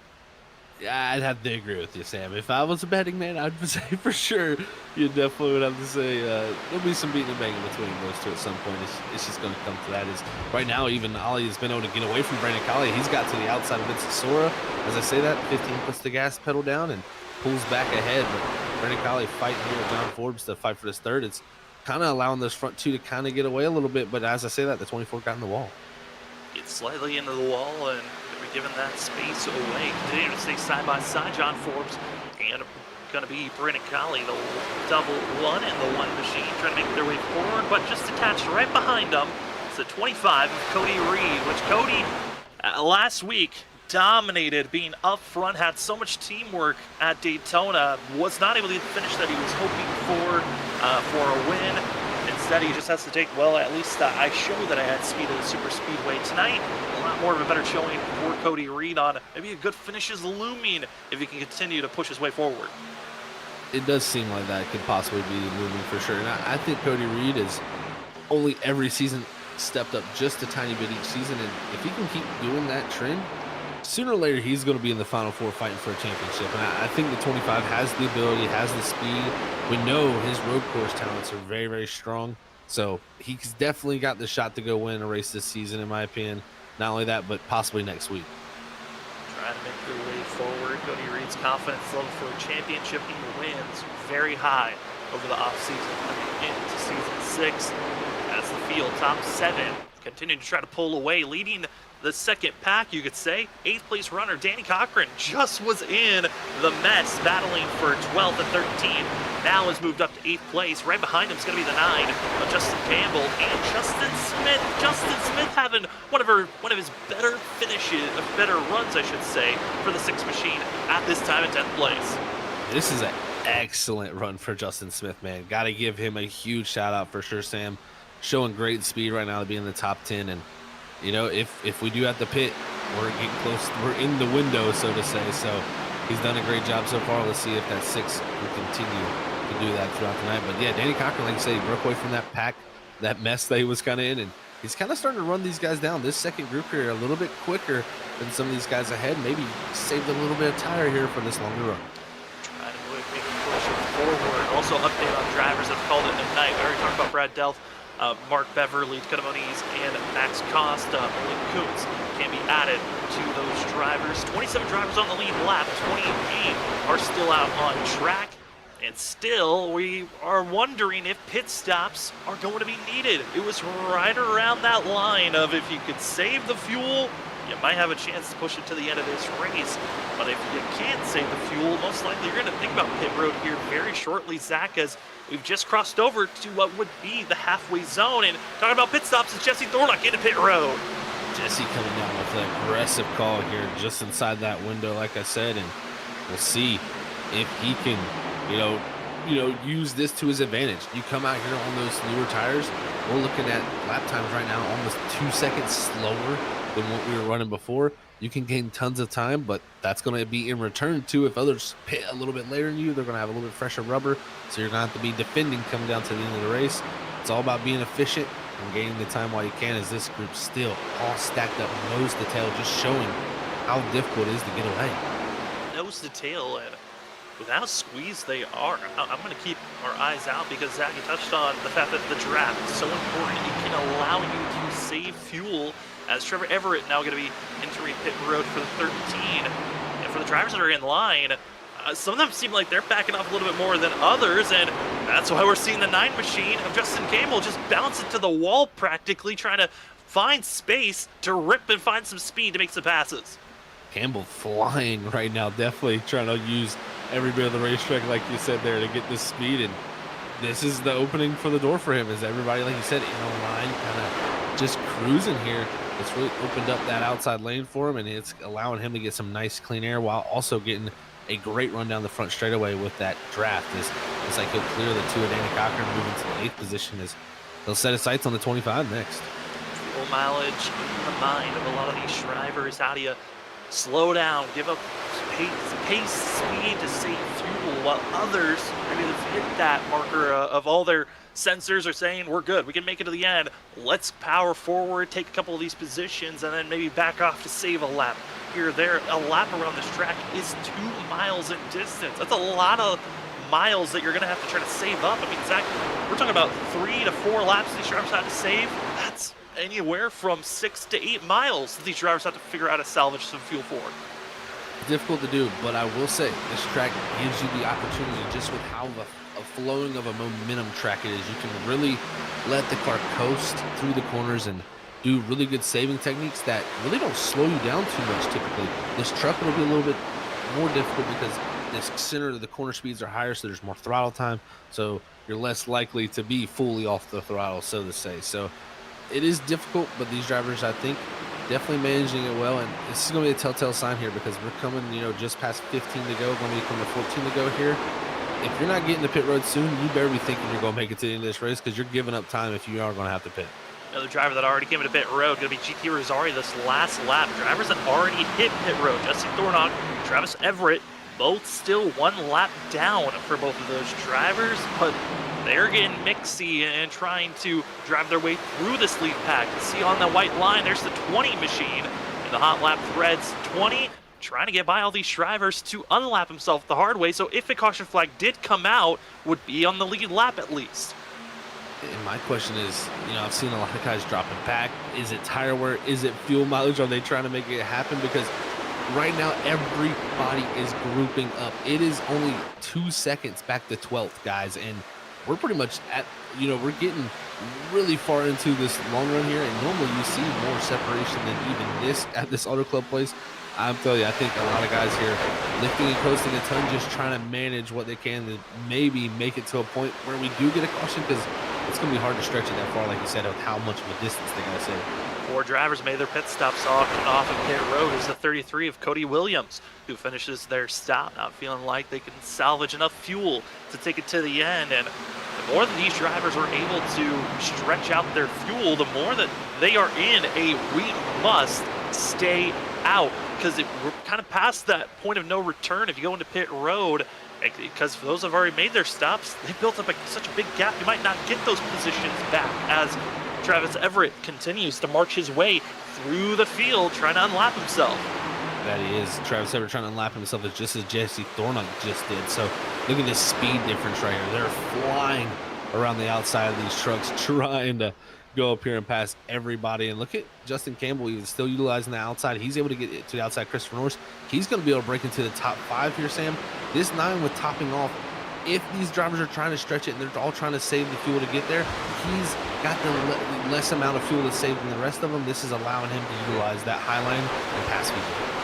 The other driver that's in a similar situation as Justin Campbell is Joshua Kanata, who's back in 13th. But Campbell has not, Kanata, has not been pushing the 16 at all to make these passes. He's just been gradually taking whatever the field is letting the 16 have, while the 9 is going full bore, working on that outside groove and utilizing every little bit of this track to maximize on the speed and tire wear, as more drivers have now trickled into pit road. Curtis Preston, now the most recent driver to hit pit road, and again, each lap that goes away, you got to be thinking, okay, who's going to make that final stop?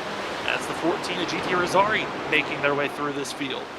Rosari flying through on those fresh tires. It just shows you again the difference in the speed there for those fresh tires. Is if you are not going to make it on fuel and you're out here waiting to pit, you're giving up time to these drivers on the new tires. Then that's how fast they are pulling away from you. So you got to think, if you're not going to make it, you got to be pitting. But I think a lot of them might be just risking it here, Sam, trying to hope, maybe even take a splash of fuel down to the end. Well, we look back at past results of Auto Club. Again, there's only been 2 other times besides tonight that they've ran out. That was 2 seasons ago when we got to see Noah Steele win this race with some late cautions that set up the 8 machine into victory lane. Then last season, it was overtime racing where they'd use all 3 attempts, and Trent Jump found themselves into victory lane. Here tonight, we get a caution with 4 or less laps to go before the 1 to go marker.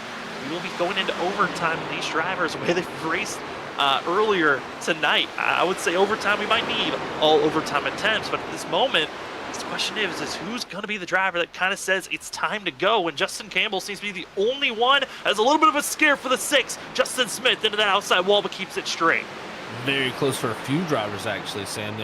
It was a close ordeal there off of 2. I think drivers are starting to lose that right front tire here as the longer this run goes on. As you see now, Cody Reed to the inside of Brandon Colley, who's been dropping back on the outside, and the question whether he's lifting and coasting right here, trying to save the fuel and make sure to get to the end. Also, as these drivers are, I think, in full management mode right now. You just talked about that right front tire. Danny Cochran into pit road, could not take it to the end. Zach Tires could be the issue now. I'm thinking back to some of the drivers that were having some practice sessions. Tire wear was a big thing of note, that some drivers were so close, almost having a blown tire at times, and these drivers are pushing their fuel even further than what their fuel limit usually is. We could see some drivers with some major issues. You're exactly right, Sam. The tire wear was tremendously high, and they're stretching it to distances that not a lot of these guys were going to think that was going to be done. You know, they thought maybe 30 laps was the most they would see run green flag all night. Well, they're going to have to stretch it out to be 37 almost laps green here. That's going to put a tremendous wear on the tires, and like you said, we could see the right front tire go away for a few drivers. And look at it stacking up here. Campbell's flying up here now. The 74, Nick Crawford's got up to 2nd even. This is getting very much anybody's game as Vince Sora's just trying to hang on. And you also see all that blue number 2, Danny Cochran, got back out on track, but is behind this cluster of our lead drivers. Nick Crawford and the 74, pole sitter, takes the lead with 7. About to be 6 laps to go. Vincent Sora, was he being the lead driver for too long? Was the pace setter just not good enough as he's being squeezed up into the outside wall? Contact between the 15 and the 24. They keep it straight, but Vincent Sora not happy about that contact as they go down into turn number 1. Yeah, definitely getting squeezed up there as the 24 trying to make sure he was getting as much of a side draft on him as possible, but squeezed the 15 up in the wall, and Vince Sora definitely not going to be pleased by that. But now Nick Crawford going to have to go into defense mode. Is I think right now everybody's in fuel management mode. This might be Justin Campbell's race to lose here, Sam. He's not really worried. He's ripping the outside of the wall here. He's ripping the wall, he's tackling, he's moving forward. Other drivers, again, that are in similar situations as Campbell. That's Joshua Kanata, but Kanata is currently over 4 seconds off of Justin Campbell. Campbell has not been looking back to save fuel. It has been pushed forward. The 9 now up to 2nd, working the wall, and also down below, Danny Cochran with fresh tires. The 2 is now back on the lead lap. Look at this, Danny Cochran. He needs to get back to the lead lap, because if you get a caution, you want to be ahead and not having to get the lucky dog. That'll make it where you have to line up at the tail end of the longest line, and he should be able to clear here down into 3, and does do that, as now Justin Campbell up to 2nd, between the Snowy Desert pairing of Nick Crawford and Christopher Norris, who has the fuel with 4 laps to go. 4 laps to go. First driver decided to hit pit road during this session was Travis Everett, back in 20th position right now, about to be passed by his teammate of GT Rizari for that 20th place. Danny Cochran is over 6 seconds off of those drivers, but the battle for the lead, Justin Campbell working that outside groove. That's where he's been for the last 10 laps, continuing to take every position possible, and now give the lead to Justin Campbell down into turn number 3 as we're about to hit 3 laps to go, and more drivers are hitting pit road here. Zach, this front pack, I'm looking to see who might just make that push to pit road. No one does inside of our top 10. Here we go, 3 to go. Campbell definitely in the best position when it comes to fuel of these drivers, but I will say he has been driving very hard to get all these passes done, and he's been really using the outside lane, which is the farther distance around. That will be my concern. Has he used up that extra lap of fuel from topping off compared to these drivers, or will that come back to be his saving grace that allowed him to pull up here, not only with the speed he has, but with a little bit of extra fuel? More drivers that have hit pit road. Mason Cassidy, Joshua Freed have gotten their service done, and still coming to the end. If we get a caution flag, though, on this next lap, we head into overtime. Otherwise, let's cross your fingers. Hope that you've got the fuel. Welcome to no man's land. 2 laps to go for Campbell and the rest of our top 10 as no one hits pit road. It looks to be everyone trusting that they've saved enough. They definitely feel like they've got enough here to try to get back, I guess. As right now, look at the move from Nick Crawford. Set it up, went high on entry, cut low here on the exit. Now to the inside for the lead, heading to 3 and 4 for the penultimate time. Nick Crawford wanting some redemption, thought that he was going to find himself in victory lane here a year ago, but it was Trenton Jump that made the pass, coming to the white flag that set up the 74 to not get the win here tonight. Will redemption be the key, or will being the leader on the white flag be not enough? Welcome to the Freaky Fast white flag. This is it. Who's winning? No caution will bring out a yellow. Instead, it's all about who crosses the line, who has the fuel. It's side by side. Campbell's going to have the outside run. Watch out for the 9 machine as they hit the backstretch. Oh man, he was able to keep it side by side as Crawford's going to block the run. Great move from Crawford as he's able to stall the run here, heading down the back straightaway as they head to 3. Head down into 3, and it's going to be the same move. Can you block again if you're Nick Crawford? Goes down to the white line. Campbell stays high. The move, the momentum, the 9 machine. Campbell thought he could make the pass last week, wasn't able to. This go around, he'll come up shy again as they block coming to the line. It's Nick Crawford winning here, race number 2 of the season for the Hot Lap Threads Retro Racer 160. What a finish there, folks. Man, that was amazing racing right there. Did not know if Crawford had enough room to hold him off. The block was enough there to make the 9 have to just lose that little bit of momentum going lower, and the 74, our past champion, pulls off the victory. And what a way there also for Snowy Desert. They're 1, 3, 4, 5. What a great team night for them as they line up. Massive job for Nick Crawford and that whole entire Snowy Desert Racing team, getting themselves up front. Massive wins all around, you could say, for the teammates, and the fact that they were able to save the fuel to make it to the end.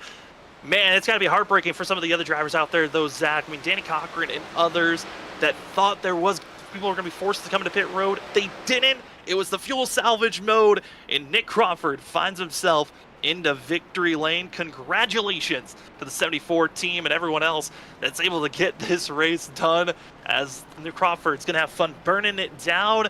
I mean, Zach, overall, I would say this was a very different auto club than what we've seen in the past, but certainly it's always fun when it comes down to, can you cross your fingers and hope you got fuel at the end of the night? Wow, what an amazing race. I think we could have got maybe a crazier finish with more trucks involved in it if we didn't have fuel mileage, but that added a little bit of sprinkle and spice into it where we didn't know who was going to be racing for the win there coming down to the end. And you can see Crawford's out of gas. There's nothing left in that truck. It is every drop drained out, and I tell you what a job by that team. Great job from Nick Crawford. Last time that he won, it was for his championship back in season 4, went winless in season 5. In season 6, it just took 2 races, and the 74 is back into victory lane. Congratulations to Nick Crawford in our top 3. We will be back right after this. We'll talk to Nick Crawford, Justin Campbell, Cody Reed, and a Spotlight driver right after this.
Welcome back, ladies and gentlemen, to the post-race show for the ISRC Lariat Productions Truck Series.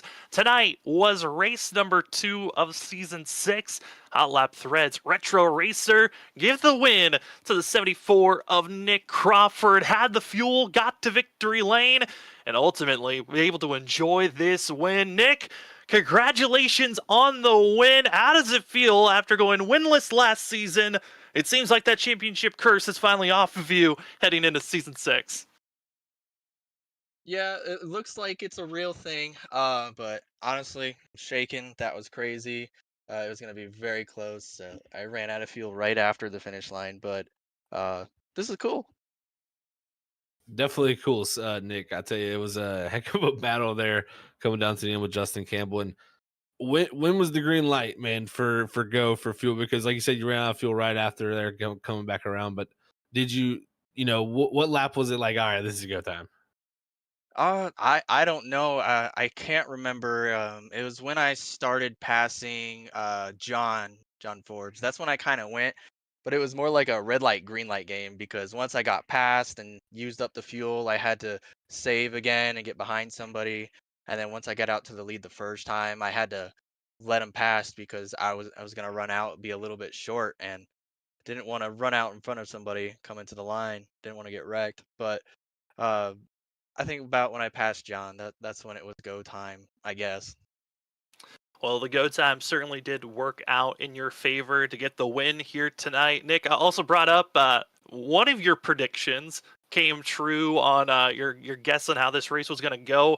Almost 2 for 5. If you had let Justin Campbell get by you, was there ever a thought of those predictions while you were racing out there tonight, or was it just I'm going for this win and I don't care about those predictions? Oh, Sam, it's so hard for me to multitask. So, the last time I thought about it was at the beginning of the race, and then the next time was when I saw Justin Campbell coming behind me. That's when I was like, oh yeah, I kind of predicted him to win the race randomly. But yeah, once I saw him, that's when I thought about it. But I'm just looking at it now. But yeah, I thought it was gonna come true. It almost did, but you find yourself in victory lane instead. Congratulations, Nick, on that win. And before we let you go, the floor is now yours for any shoutouts. Of course, I just want to shout out you guys for the great broadcast. I want to thank the admins for bringing back the Monday Night Series ISRC. So many people were looking forward to the season and were really sad when it got announced that it wasn't possibly coming back. So I'm really glad that they brought it back. You got Mark Morales, Morris, you got Tyler Dangler, and then now Christopher Norris is helping out. So thanks to them. Always got to shout out my beautiful wife. She's amazing. She was watching, so shout out to her. I love her. And then also want to put it out there. February 29th is Rare Disease Day. So show your stripes. You know, all diseases are bad, but sometimes the rare ones get put behind just because they're not as prevalent. So uh, February 29th is Rare Disease Day. But thank you guys. Well, thank you, Nick, for giving us such a great show to watch. Congratulations on this win, and good luck next week at Watkins Glen. Thank you guys. Well, from victory lane, we go down to second place, where we have Justin Campbell, who, if the cards lined up right, could have been the driver who went back to back. Instead, finds himself with 2 top 3 finishes. Justin, congratulations on another great finish here tonight to start off the season quite well for yourself. How are you feeling after your performance here this evening? Uh, Feel good. Great recovery by me. Obviously spun through the grass after that wreck before the end of the stage, which kind of ruined my plan for everything, like just to stay up front and all, but topped off with that last restart and still a half a lap short, so I saved what I had and ran out just at the line. So it was a good race against Nick Crawford, but unfortunately just screwed up giving him the top lane. I believe it was with 2 to go or something like that, but I had no grip to run the bottom, so it's unfortunate, but I'm happy where I finished at tonight. Definitely an excellent run, Justin, man. Great job on the recovery, first off. But how prevalent do you think that topping off there was for you? Because that seemed to definitely allow you to get more options there to kind of run the top earlier than others. Definitely had more options because I feel like the top lane is where I gained most of my positions. And obviously, you're using more fuel if you run the top, so I felt like that helped out a lot with me. Towards the end, I had to ride behind some cars and kind of pace myself to kind of save a little bit of fuel just to make it to the end. But I'd say topping off was definitely a key detail in me finishing second tonight. Well, we go from Daytona Auto Club, and now we go to a completely drastic race of now Watkins Glen and Richmond and Legacy Phoenix being our next 3. How are you trying to set up for these next 3 races, and how do you feel like you're going to perform moving forward? Um, Feel like these next 3 races is going to be kind of okay for me. Richmond is definitely gonna be a struggle for me. I always sucked there. Like, was never good at that racetrack to begin with. But I'm definitely gonna put a lot of time for Richmond and Watkins Glen next week. But I think as long as I put enough practice laps in, we'll be just fine. Well, Justin, it was an amazing race that you put out there, almost getting the win. Congratulations on second. And before we officially let you go, the floor is now yours for any shoutouts. All right. I just want to say thank you to Ollie for paying my way to racing this league and from the back racing on top, baby. Certainly had to do that same thing here tonight from the back to the front after salvaging that incident of through the grass. Congratulations, Justin, on a second place finish, and good luck next week at Watkins Glen. Yes, sir. Thank you. Well, as we move on from second place, we go down to third. A driver that had to fight and claw at moments, thought maybe seventh was the best he was going to get. Instead, it's third place. Cody, it's Sam and Zach up at the booth. Congratulations on a top 3 finish. Man, how are you feeling after the way that this race went for yourself? Pretty good. Definitely could have gone better. I think a good finish in the stage would have been nice if I didn't get hooked. Danny apologized, so I mean I'm good with it, but that was a little disappointing. Heck of a save, trying to pat myself on the back, but I thought after that my race was kind of over. I got a little bit of front end damage, so on the top end I just was not able to like keep up with everybody.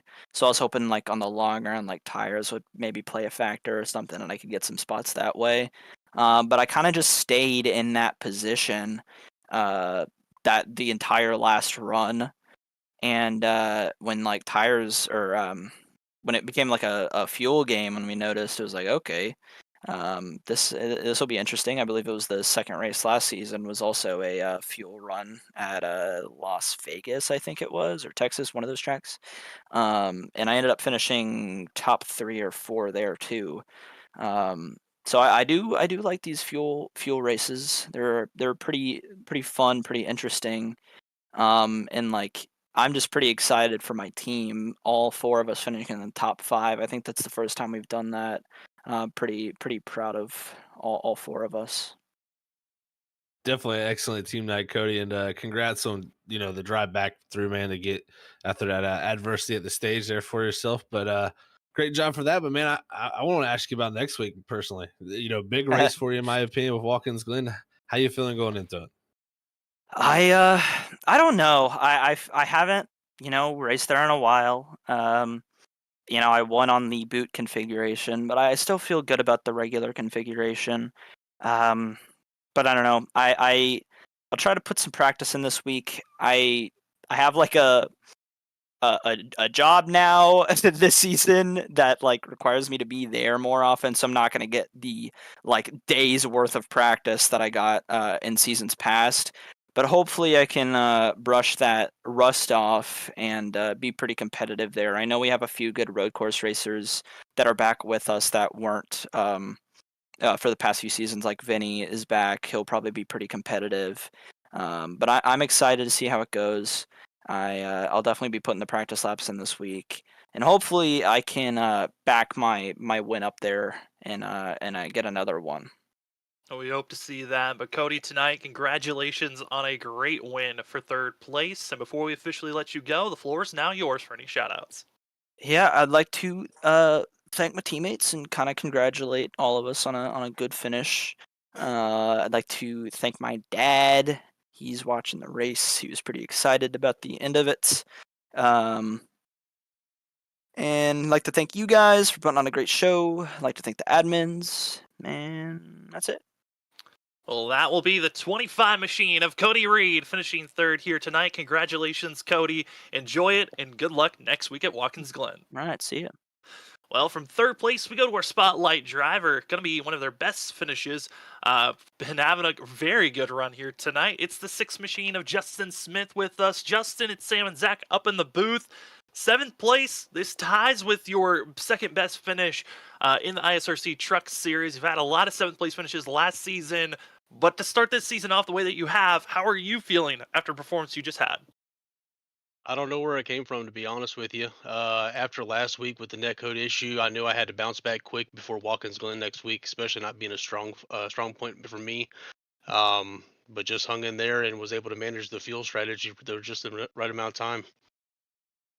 Yeah, that's where I was going to go, Justin. Is how difficult was it to manage that fuel strategy? We talked to some guys. I mean, our leader our winner Nicholas Crawford ran out right as he was crossing the line. So, how close were you? And what was the deployment of strategy there for that? I took the white flag with 0.8 laps to go. As soon as I was coming out of turn 4, it started burping. So I just hit the flat part of the front stretch and just tried to coast it through.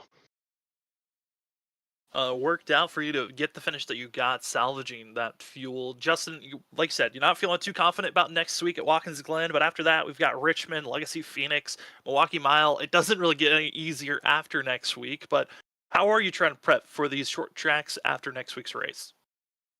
Short tracks, what I've learned a lot in this league is I'm finally starting to learn how to manage my tires and take care of my truck. Uh, I feel like I came into this season with a target on my back after how last season ended with Danny. I did reach out to him privately and discuss things, and hopefully we can move forward. We ran a lot tonight together, I probably wasted a lot of gas knowing that he just pitted at the end of the race, but it was clean racing. I'm just trying to learn from these guys. These guys are really good, and just take my time for what I can when I'm on here.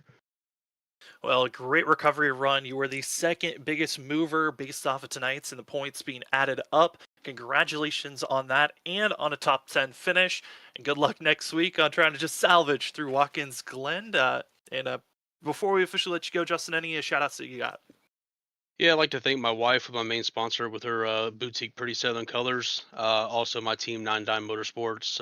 I'm glad to be able to recruit a rookie into this year with Matthew Greathouse. He had a great finish tonight as well. Just look to continue to grow from this and move on to the next one. We can't wait to see how you're going to perform, Justin. Again, congratulations on this run and good luck next week at Watkins Glen. Thank you, guys. Well, from our top three and our spotlight driver, we get ourselves prepared to look at the unofficial results here tonight. Just heard from Justin Smith talking about Matthew Greathouse. Well, he'll be the highest finisher of our rookies running here tonight. Rookies did not have themselves the greatest luck here this evening, but there were some strong competitors up front that we know can always put on a great show. As we take a look at those unofficial results, Nick Crawford, your winner. Justin Campbell going to be in second. Third goes to Cody Reed. Thank you for those drivers coming up by the booth and talking with us. John Forbes going to finish in fourth, and Christopher Norris going to be your top five finishers. And those top five drivers, because they finished in the top five here tonight, they are now eligible for the MoCast 5, which is a money to finish if you win one of the upcoming MoCast 5 races. You get yourself a little bit of extra cash this season. That next race is going to be on April 8th, where those top five drivers here tonight are eligible for the extra money. Just finishing out of our top five, going to be Noah Steele in sixth, Justin Smith we got to talk to in seventh, eighth goes the one of Brandon Colley, ninth is our rookie of Matthew Greathouse, and finishing out the top 10, it's going to be Joshua Kanata in the 16, and Zach, I'd imagine for Kanata, maybe a little frustrated that maybe he didn't push more aggressively to stick with the 9 Machine of Campbell. That's where I was thinking too, Sam. I thought Kanata was going to be one of the guys that was going to factor there into that battle for the win there, especially with the way Campbell used the fuel. So definitely I think he's going to look back and say, what could have been? But as we look through the rest of that order, I mean, look at Vincent Sora, Ali Fonseca. They were leading there late in that race, going to end up 12th and 14th. They had to really deploy the airbags there, or the parachute, to really save the fuel. They had guys like Danny Cochran have to come down and pit there, ended up 19th. And it's even for the guys who pit, early, Jesse Thornack only ended up 18th. So it shows you it was kind of one of those situations where you needed to save the fuel if you were going to be coming home with a good finish tonight. And the drivers are able to do it. It's going to be Nick Crawford, who has done well at fuel-saving races and able to get back into the win column after going winless last season. Well, this series certainly, they continue to put on great showings. Monday night, so much fun to always give you the coverage for, but we got plenty of other races. We are back to our schedule throughout the week. Tuesday, we're still looking for a league, so if you'd like to have your league broadcasted by us here at Freaky Fast Broadcasting, hit us up on our socials, on Facebook or on Twitter. On Wednesday, we are back to giving you the coverage for the WSSR Roast to Gems Cup Series as they are marching closer and closer to playoff racing. Then on Thursday, back after a week break and after just one race into the books, we're going to be running at Iowa on Thursday for the Shoney's Doghouse Cup Series. This next-gen cars, there's a couple of faces and names that we know that are going to give their chance to see how that series runs for themselves. And Zach, I'm so excited for this week. Back to coverage, 3 races this week that we get to cover. So excited myself, Sam. Not only do I get to go in the booth twice this week, but I get to race once. So I get to mix it up a little bit, and it's definitely cool to see us back in full swing. And it's going to be like that for the next few weeks. So that's really good to see. So I have plenty of action to give all the folks here. And we got good races coming up this week, too. I mean, Nashville Super Speedway on Wednesday. I'm interested to see how that Gen 4 car handles at that concrete racetrack with all that horsepower. And then also, of course, you said Iowa with the open setups, kind of the first true test we could see. We just got out of Daytona. We're going to see, I think, at Iowa, who's brought what when it comes to setup building there. So definitely got a full week and plenty of racing for folks to tune into. It's going to be a fun time here on Freaky Fast Broadcasting, and that is all the places you can go to watch the racing throughout the week. Otherwise, we will see you next week here for Watkins Glen on February 26th to see how the drivers of the ISRC Truck Series can handle going left and right. But for tonight, thank you so much for joining with us. For myself, Sam Dyer, for Zach Hall and Robert Moyer Jr., running productions in the background, and everyone here at Freaky Fast Broadcasting, thank you for joining with us on your Tuesday night. It's been a pleasure. We cannot wait to see how next week's going to come down to the line. Watkins Glen, always a fun one to watch. But for tonight, Nick Crawford grabs the gold in the win column, being our second driver to win this season. Will the trend continue on next week? You'll have to find out. But if you can't wait too long, we'll see you on a Wednesday night. The Roasted Gems Cup Series action for the WSSR Cup drivers. They know it's crunch time. Points are crucial. You don't want to miss it. Wednesday night, gonna be a fun one. But for myself, Sam Dyer, for Zach Hall, everyone else at Freaky Fast, we'll see you on Wednesday night for our next Freaky Fast broadcast.